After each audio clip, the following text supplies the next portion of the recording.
Welcome to Interviews with Indie Authors. I'm your host, Winona Vale.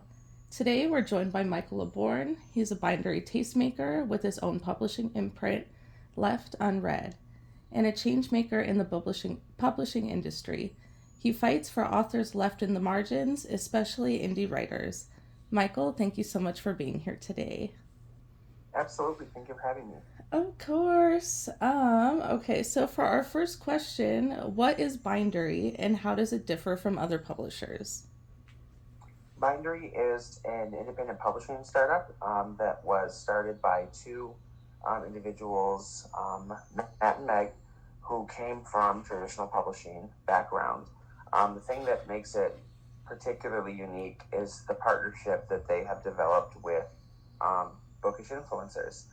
So basically, they both saw that bookish influencers such as BookTokers, BookTubers, Bookstagrammers were having a massive impact on which books were going to be massively successful, to the degree where people were picking up older books that had already kind of had their shelf life, and talking about them, and they were coming back to life and going and having massive success all over again because these bookish influencers were finding them. So their thought was, if bookish influencers are this in tune with what people are reading and able to sell books to this degree, then why are we not working with them? So basically how publishing works at Bindery is they partner with a bookish influencer like myself. We start a publishing imprint together, and that publishing imprint, led by that tastemaker, is searching for books that will resonate with their audience while they are building an in-house community, the same way that you would on Patreon or Substack or anything, or even just social media.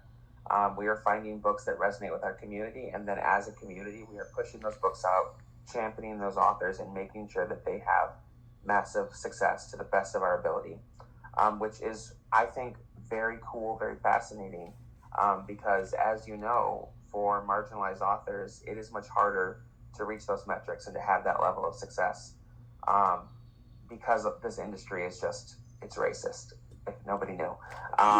Surprise! So building that community and having that kind of support from influencers who already have that kind of influence, it's making a difference for authors. Yeah, for sure. I think it's so smart what you guys are doing, and it definitely is making huge impacts within the publishing industry. Even like, I feel like I can't scroll on like my social media without seeing a bindery post at this point, and like it's so cool to see how much it's grown. So is this the second season? How many seasons of like publishing have they've had so Two far? seasons, two have come out so far. Wow, that's so exciting. I have, what do I have? I have, I don't have my glasses on. I think it's And the Sky Bled, House of Okay. Frank, Inferno's Air, and I feel like I have something else, but I can't see it. Oh my gosh. But yeah, I basically, whatever Bindery puts out, I'm reading it. Because, like you said, you guys have such a good sort of idea of what the readers are actually wanting and what the publishing industry actually needs. And it feels really relevant to what's going on in today's society. Do you have any? This is a bonus question. Do you have any other bindery tastemakers that you would recommend? Yes, several. I would recommend Naomi Darling. She runs Boozhoo Books. That is BOOZHOO. .binderybooks.com. I would also really recommend Janany, and I'm trying to remember what her username is. I don't remember it, It's but you okay. can I'll find her link on it. binderybooks.com. Why should we? Another bonus question. Why should we subscribe to your bindery? Because we're going to change the world, and Hell we want to be yeah. a part of it. I have very big dreams for this community. Ambitious, outrageous, ridiculous dreams that most of the people in my life do not believe I will achieve, but I'm going to achieve them. My goal is really to not just champion Black and Brown authors, but to champion stories that force people to reconsider the way they see the world. I want to publish books that tackle systemic oppression, that tackle systems of power, that tackle aspects of our society that are not being adequately dealt with in literature, because I believe literature has the power to change the world. And one of my primary goals is to do this so successfully, and so differently and so community centered that it really forces a shift in the way that publishing is done. Because as we've talked about, this industry was not designed to help Black and brown authors succeed. It does not want us to succeed. It is never going to fight for us. And I know a lot of our efforts are spent trying to push traditional publishers to do better. They are never going to. It is not in their interest to. Their goals are not going to be met by fighting for us. Even though, and I want to be clear, even though I think that traditional publishers are filled with people who care about Black and brown people, a lot of those editors, a lot of those designers, a lot of those agents, a lot of those people care and they are fighting, but the design of the industry itself does not care. And I want to build something that challenges that and then succeeds despite it. And I just think that's something that's worth being a part of. Heck yeah, I think so too. I always love hearing you talk. I always leave feeling inspired and ready to like take action. Burn it down.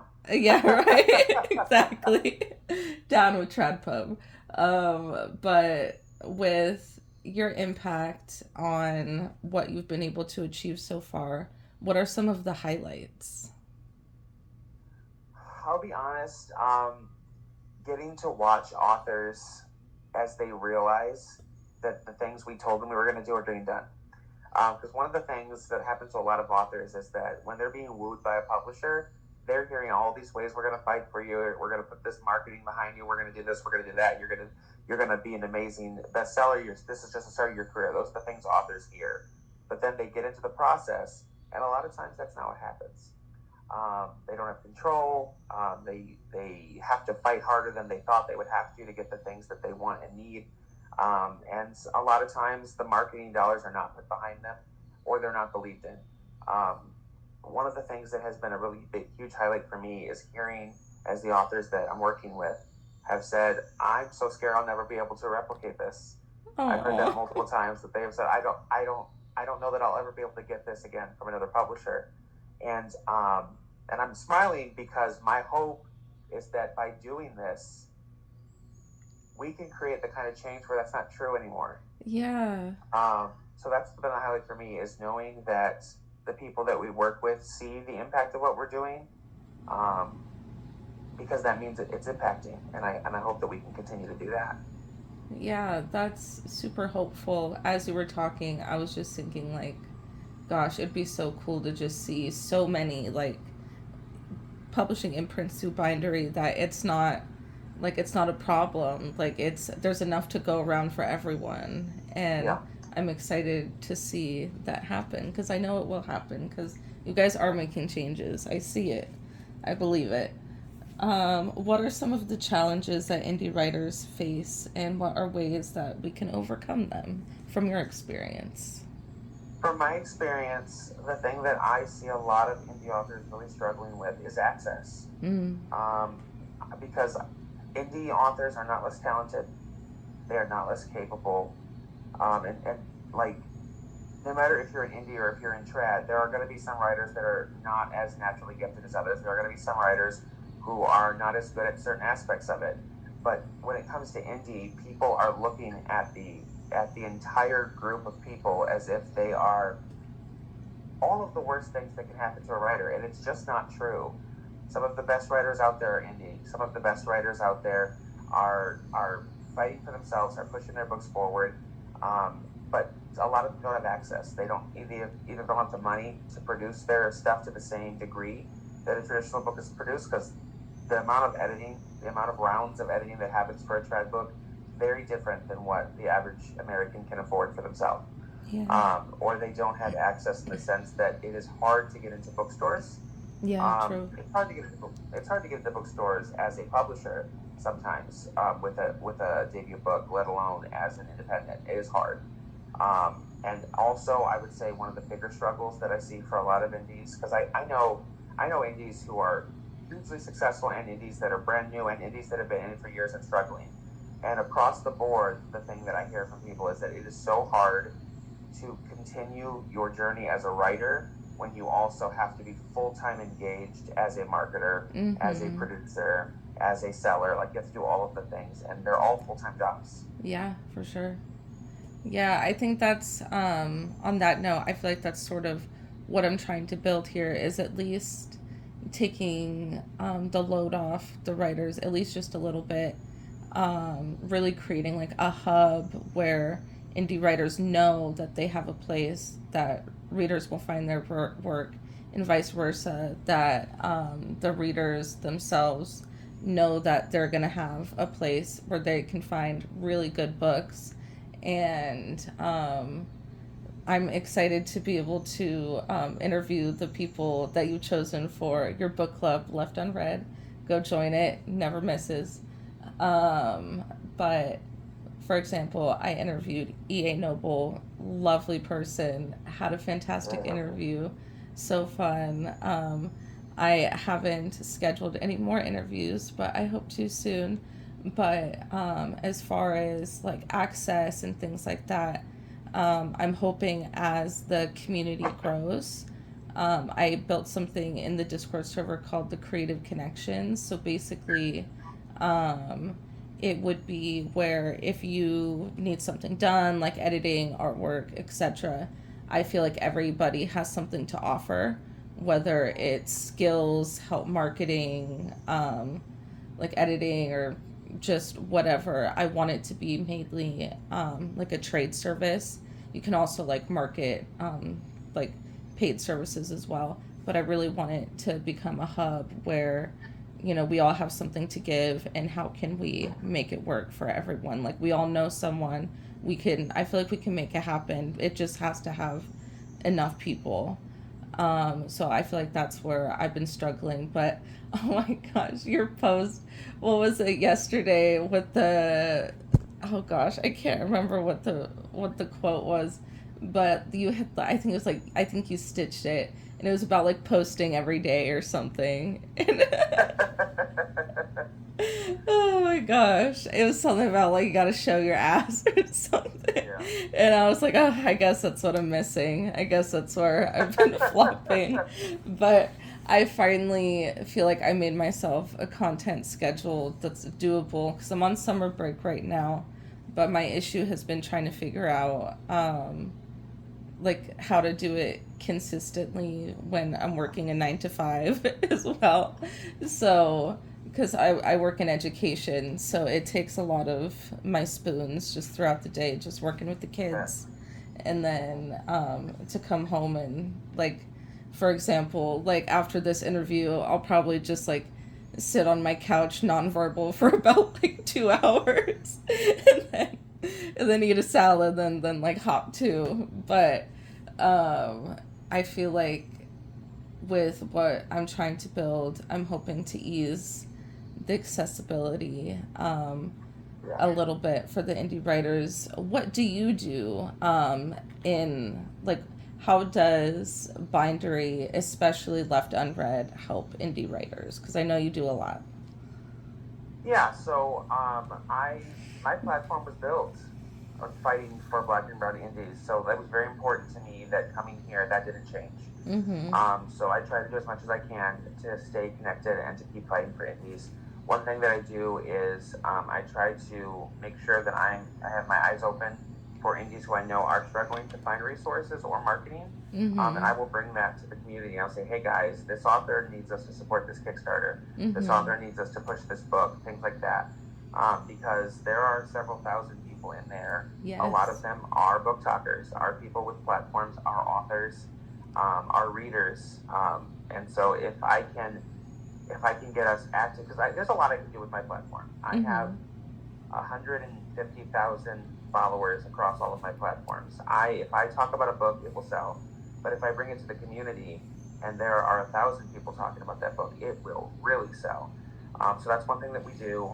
Recently, we came across an indie who had gotten scammed by a an artist who was actually making AI covers, and so she had to pull her book, and she was to the point where she was like, I can't do this anymore. I'm going to give up. And so we were like, no, you're not. And so we went to our community and said, guys, we need to raise money to get a new graphic artist, and we did it. We raised the money in like I think it was like an hour and a half or 2 hours, and we got her cover, and we're about to do it again because book two needs to come out.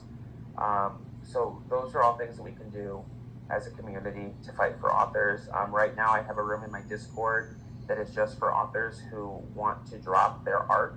If they want to try to get early reviews and they don't care how many people read it, we'll drop it right in there so that 3,000 people have access to it and can go read it if they want to. Um, it's a combination of little things that we're doing, but we're doing it in community and doing it together so it can have a massive impact.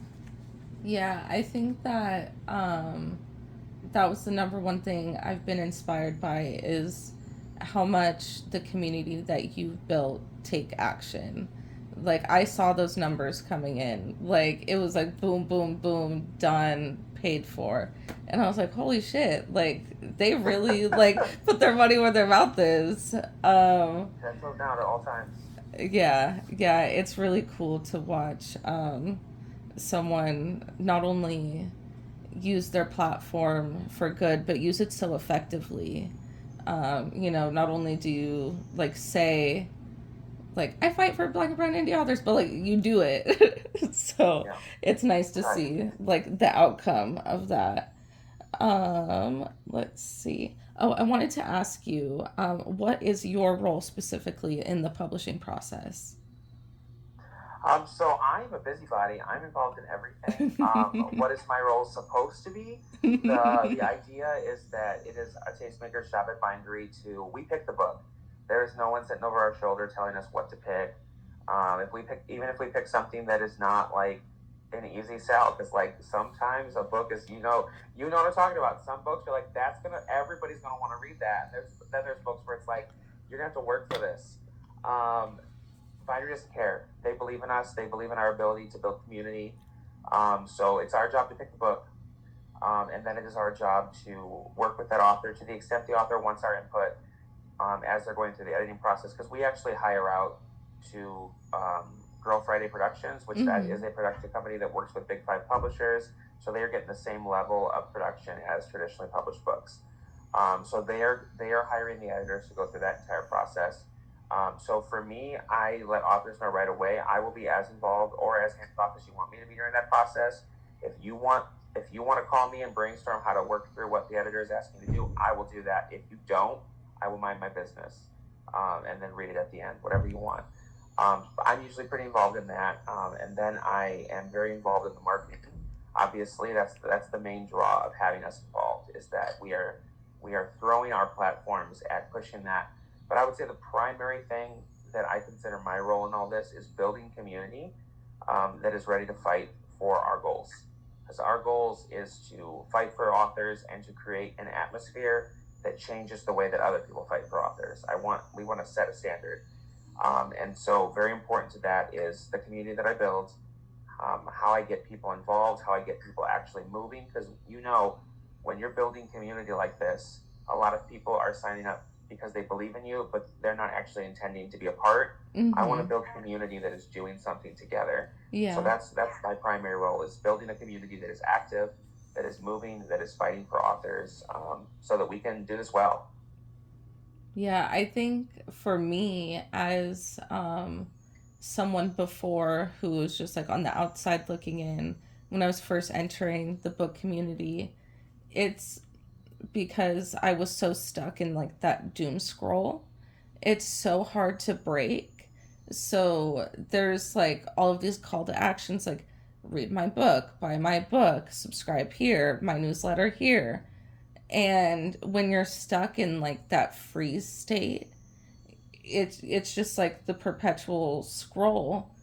But when you have something you care about and believe in so deeply, I feel like that's when like the spell breaks and you're like, oh wait, I'm a human being who cares about things and maybe I should go do this thing. And I feel like that's a part of the problem now is the world is just so damn scary, and I feel like we're all in just fight or flight mode, and it's Yeah. hard to like calm the heck down and like Yeah. engage with people.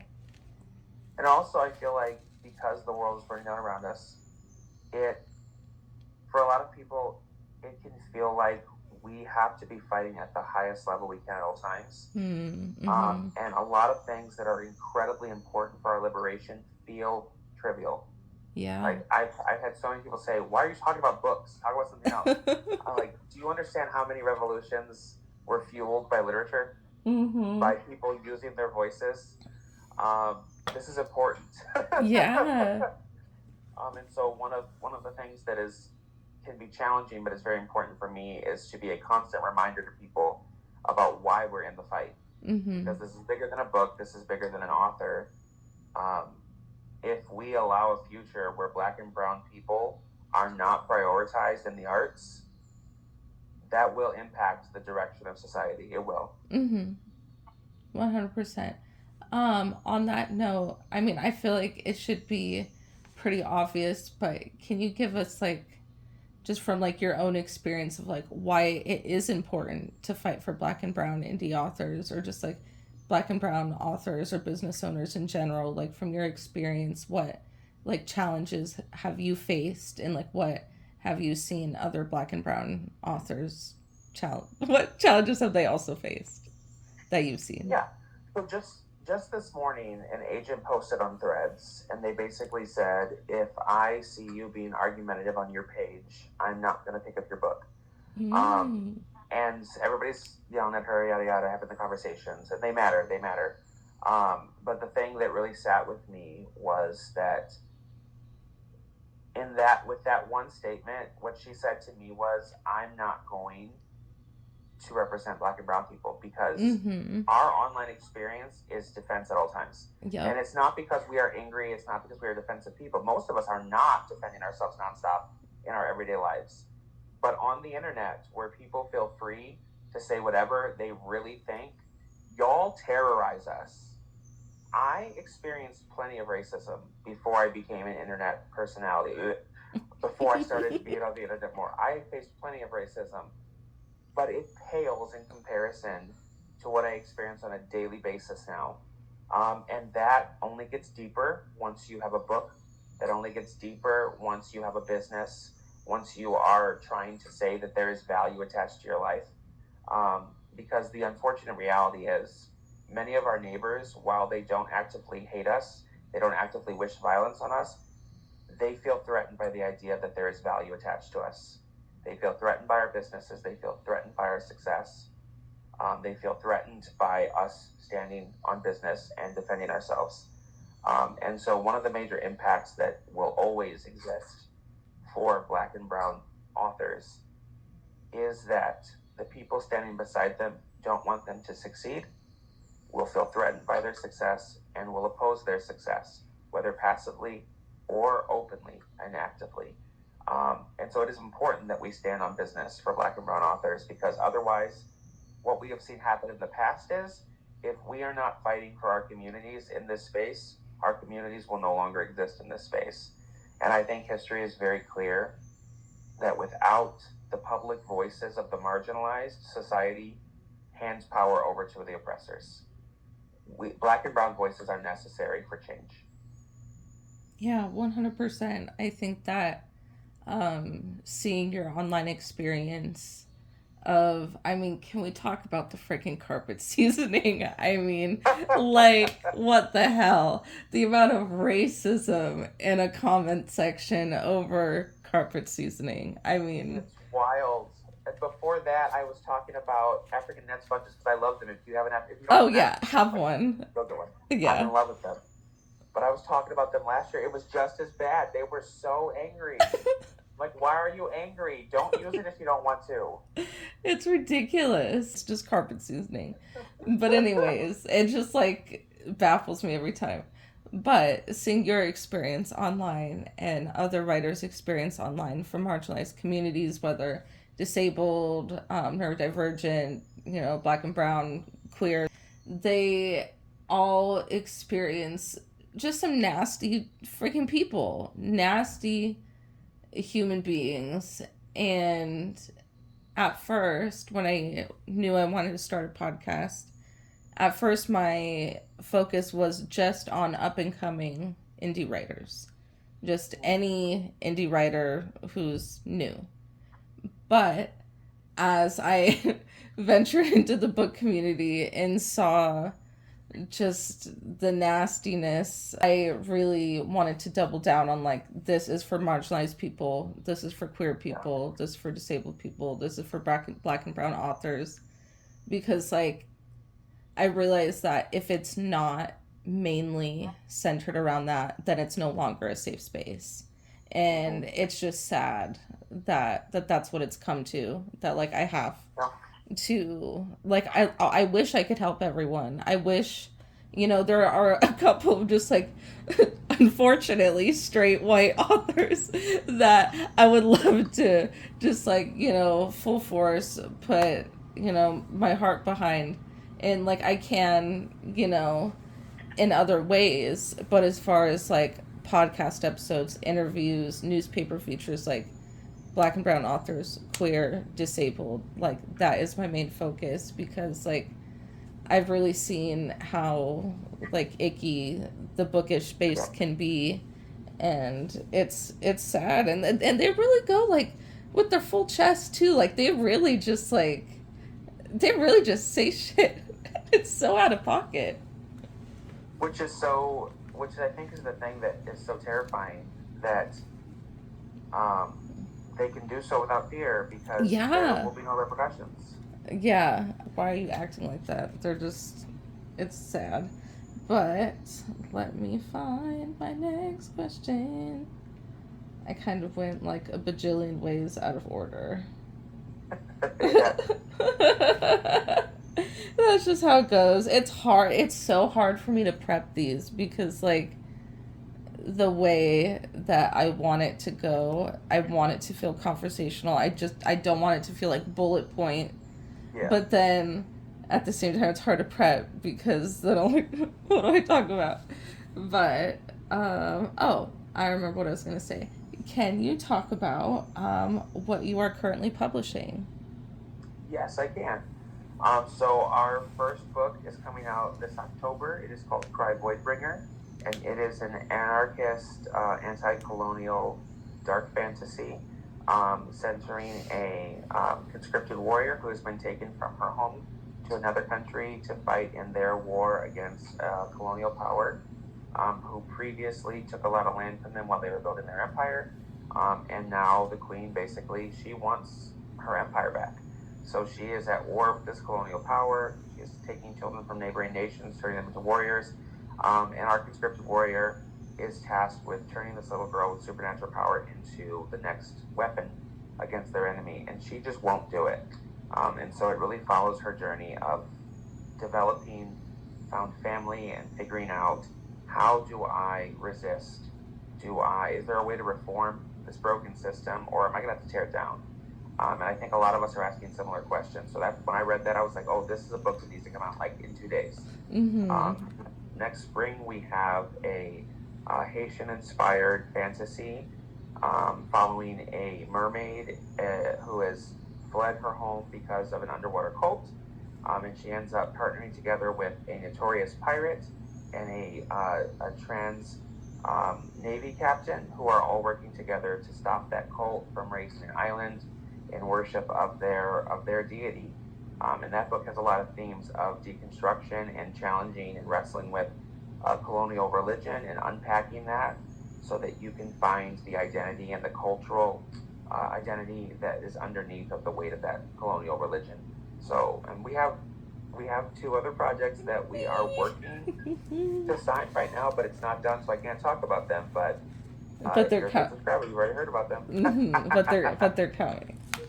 They're coming. They're coming. So, I feel like we touched on it briefly. How do you feel like the books that you picked, Cry Voidbringer and Devil of the Deep, how do you feel like those are relevant to what's happening in today's world? I think that Christian nationalism is the greatest threat to the world, Mm-hmm. and it has been for several centuries. I think that a lot of people point to religion itself as the destroyer of the world. I don't agree with that. I think religion has been a hope that has enabled marginalized people to survive horrific circumstances. Christian nationalism and any kind of religious nationalism, though, empowers oppressors to take those faith systems and to turn them into weapons against humanity. And right now, Christianity is the largest religion in the world. It is the most powerful religion to have ever existed on the planet, and it is a weapon that is being used to destabilize nations, to strengthen the American empire and the Western empire, and to enslave and destroy the world. It is being used to kill black and brown people and to destroy the planet. And I think that conversations about colonialism, conversations about Christian nationalism need to be had on a massive scale, because the only thing that is empowering our systems are everyday people who don't recognize the danger in their belief systems and their ideologies and their worldview. A lot of them, I'm not saying all of them, but a lot of them do not know that what they believe in, what they are giving towards, what they are sacrificing relationships for, is killing people. And so I think anytime we can have a conversation that ties those two together, anytime we can have a conversation about the way that race plays a part in the way that colonialism impacts our identity, the way that it impacts our outlook on the world and our relationships, anytime we can talk about those things, we are empowering readers to be less complicit in the systems that kill them. And so I think that's why these books matter, because while they are not saying, hey, everybody, America is a monster, they're not saying that. But they are saying, hey, take a look at what you believe, take a look at the way that you look at humanity, take a look at whether or not your comfort and your safety is worth letting your neighbor die, and take a look at whether or not your belief system and your faith has been brought to you in order to enslave you. And I think those conversations matter. Wherever you end up after them is on you. But I think it is important that we all ask those questions. And so that's why I'm excited for these books. Yeah, I think that it's important not only to have these conversations, but to be publishing them at a time when it is still relevant, because that's what makes change, is making people actually think, especially when we're stuck in the doom scroll, stuck in the fight or flight mode. The world is just so damn scary, but at the same time, when reading it, or even just not even reading it, but just looking at people talking about it, just getting enough people to talk about it, where even if you don't read it, you know what it's about, and you start to think about those things, because if we don't think about those things, it's definitely gonna get a lot worse. Yeah. Oh, I wanted to talk about with Devil of the Deep, when sort of deconstructing my own spirituality, that was something that I really didn't know that I needed, because I grew up in the church. I grew up in the Christian church, and when I came to terms with my sexuality as a queer person, I left because I didn't agree with how they treated queer people, and again, the white Christian nationalism of it all. And when I started sort of diving deep into what I believe about my own spirituality and what I believe about the world, it really made me think about the colonialism, and how do I get to the root of what my ancestors believed? How do I get there? How do I find that? And I'm excited to read Devil of the Deep, because I know you said it sort of has themes of the anti-colonialism, and sort of wrestling with how that's impacted religion, and our identities, just in our everyday life, because of that. Yeah.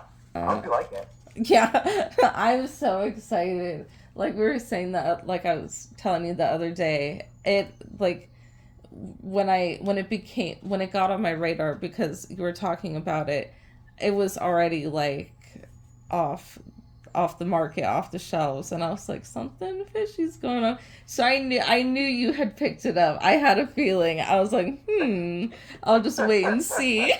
And I'm really surprised more people didn't catch on. Right? I feel like it was so obvious, because it was being talked about a lot, But it's like, okay, if you're talking about a book, but you can't find the book. Like, what happened in the book? So, like, what I happened? forgot it. Yeah, you snatched it up per usual. What do you like? What goes into the process of picking a book to publish? Like, how do you decide? A lot of emotional turmoil is what goes into it. So with the first one, I found it during a pitch fest. Um, so a bunch of authors send us their book. I'm reading through them over a couple week period. Nightmare. I think the first one I got sent like 70 books. Damn. And I committed myself to reading the first 50 pages of each of them, and I did it. That was hard. Hell yeah. The vast majority of them were incredible books. And so I'm reading chunks of really incredible books and then having to put them down to make sure that I got through that whole list and figure out which ones really spoke to me so that I can read through the whole things. And I think that was like 16 or 17 that I read the entire book. Damn.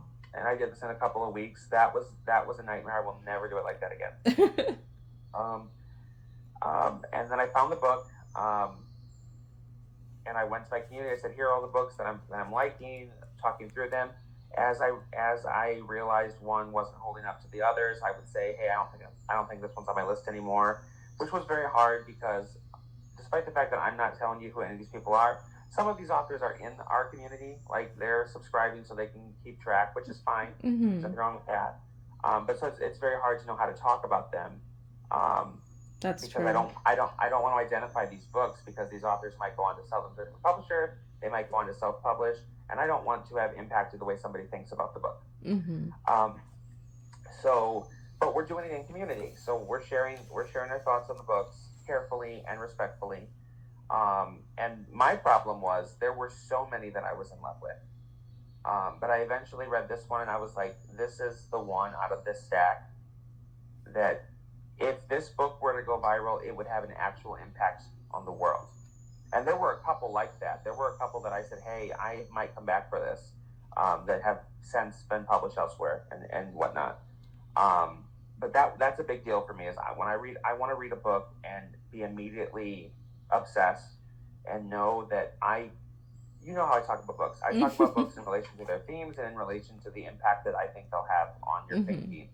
And so I'm looking for a book that is filled with conversations that I can have.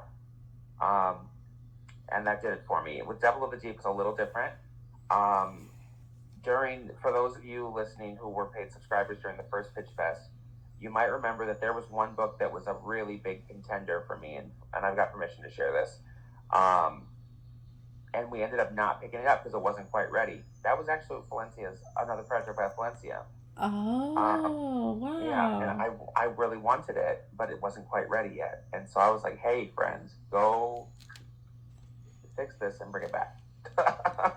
Like, not fix it like it was bad, like fix it like she really sped through her manuscript to get done in time for Pitch Fest. And I was like, I need it.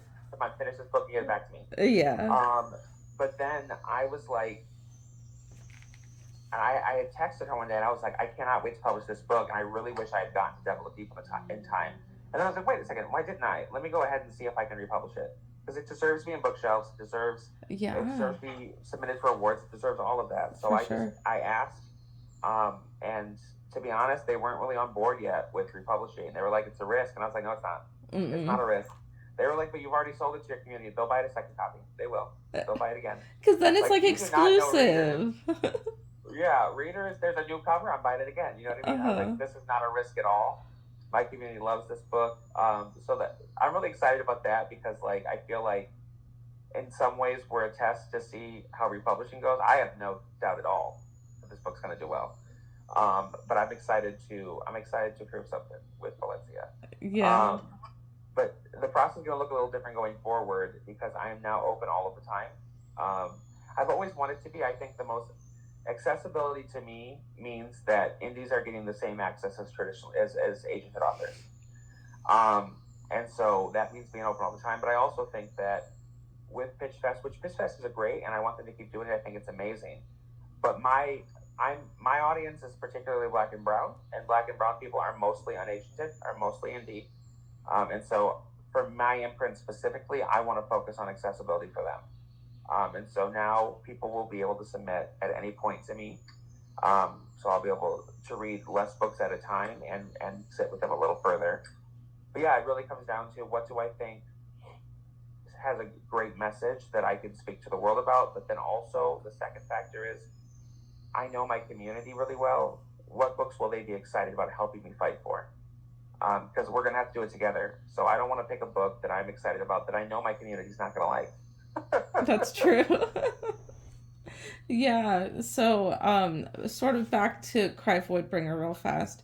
Um I know it talks about challenging like systemic oppression, and it forces people to wrestle with the world, or with the role they play in the world, and I feel like that's so significant, especially right now, specifically with what's happening with the ICE raids and the No Kings protests and the other protests that are planned, and just any ways to get involved, whether it's just sharing things on social media. Like, I know there's always like every couple of months, like people always say like, oh, like, the white influencers have been like outed yet again, because like they just like don't take part in these conversations. And like even just like in my own everyday life, I like I said, I grew up in the church, and I still have like a couple of like old church people who follow me on social media.